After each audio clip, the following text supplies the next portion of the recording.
Таразда халықаралық алаш әдеби сыйлығының иегері Бибігүл Иманғазинаның «Бибі сана» роман трилогиясының таныстырылымы өтті.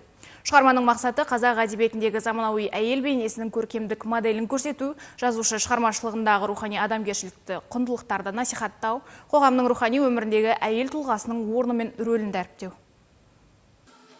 «Бибі сана» роман трилогиясының идеялық мазмұны мен көркемдік ерекшеліктерін оқырман қауымға кеңінен таныстырды. Таныстырылымда жазушы Бибігүл Иманғазинаның шығармашылық жолы, прозадағы өзіндік қолтаңбасы, оның ішінде «Бибі сана» роман трилогиясының тақырыптық желісі, қоғамдағы адам тағдыры, әйел болмысы, әйел психологиясының көркем берілуі, рухани ізденіс, аналық мейірім, ұлттық құндылықтар жайлы сюжеттер жан-жақты талқыланды. Бибігүл Иманғазинаның тағдырыменен жақсы таныс болады деген ойдамыз.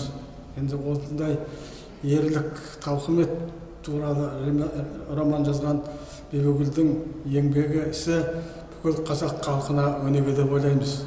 Ол кісі сондай қиындық көргенде қарамастан, мүгедек болғанына қарамастан, алға үмітпенен алға жүріп, тарихта қалатындай роман жазды.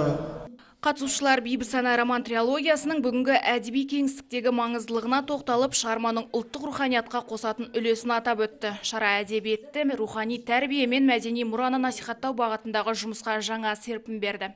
Ақмарал Ғалиқызы, Тілеуқабыл Саржан, Айқын ақпарат.